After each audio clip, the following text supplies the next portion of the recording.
Your teenager is on the precipice of a full 4-year athletic scholarship to a prestigious university, and she just pushes through and commits to her sport.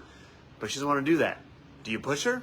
Well, let's talk about that today on Tips on Teens. My name is Kent Toussaint. I'm a licensed marriage and family therapist, and I specialize in helping kids, teens, and families live happier lives. I lead 2 organizations, Teen Therapy Center and the nonprofit 501c3 organization, Child and Teen Counseling, both here in Woodland Hills, California. Every Wednesday at noon, I come on to Facebook Live. Sorry, I was getting a text there to answer your parenting questions. Let's answer today's. My daughter is a high-achieving athlete. She's a junior, and 2 colleges are already scouting her. It looks like she could get a full-time ride, but she says she isn't interested. She could potentially be throwing a full-time scholarship away. I get that it's stressful, but I wish she would understand the importance of what she's doing and the doors it could open for her. She's a good student, but tennis is going to give her better opportunities. How do I know if I'm pushing too hard? Thank you for a question. I've worked with several families in similar situations. I think it's very appealing and alluring to have your child on the precipice of something really great that most people never get to do. And then she doesn't want to do it. Oh my gosh, it's maddening. A full 4-year ride. You know how much money that's going to save? My goodness, student loans, all those things. And I get it. It's very appealing. But I think we have to redefine what is success.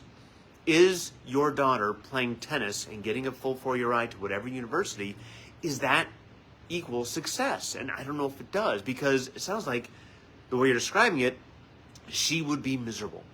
And if emotionally she is miserable in this situation, it doesn't matter how good she is physically to play the sport, if emotionally she is drowning in despair.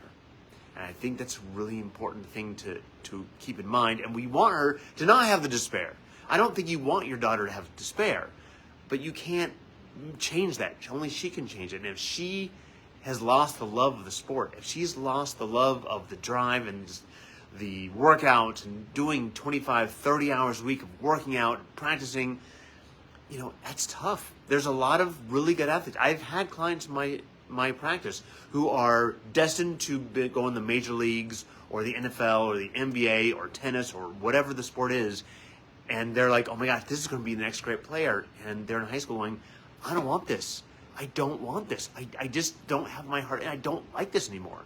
And when people get forced in these situations, and maybe they stick with it, and then they turn to other things to deal with the overwhelming cloud of despair and depression and dissatisfaction.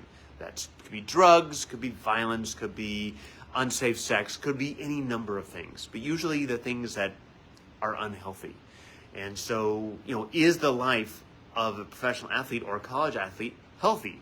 Whole other video, obviously, but it doesn't sound like it's really healthy for her. It's not what she wants. She's a good student, so she's motivated. She's probably going to go to college if she wants to, and maybe she doesn't need tennis to help her have a happy, successful life. And again, I'm going to reiterate this. I've worked with hundreds of families over the years. I don't know how many hundreds, but many, many hundreds.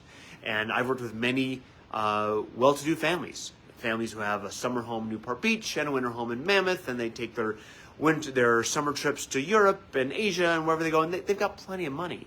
But I've talked to parents who are doctors or lawyers, very well-to-do people, and they are miserable. And they talk to me about how horrible they feel because they hate what they do. Not that being a lawyer or doctor is a horrible job, but for that person, they hate it. But they have to do it because their parents forced them into it, and now their whole family is reliant on this, and they can't just step away. And they are miserable, miserable, miserable. And now what I'd say to you is, making less money or being less, quote-unquote, successful professionally, but being happier with who you are, I think that's worth it. So I don't know what the right choice is, but I encourage you to talk to your daughter about what is it she wants. What is it that excites her? What does she want to pursue? What gives her that sense of purpose? And I would follow that. And if later on she goes, oh, I wish I didn't stop tennis, but I have all these other things I do, that's okay. We live and we learn. Anyways, that's our question for today. Thank you very much for your question. If you'd like me to answer your next question on Tips on Teens, email us at tipsonteens@teentherapycenter.com. My name is Kent Toussaint with Teen Therapy Center and Child and Teen Counseling, and I'll see you guys next week. Bye-bye.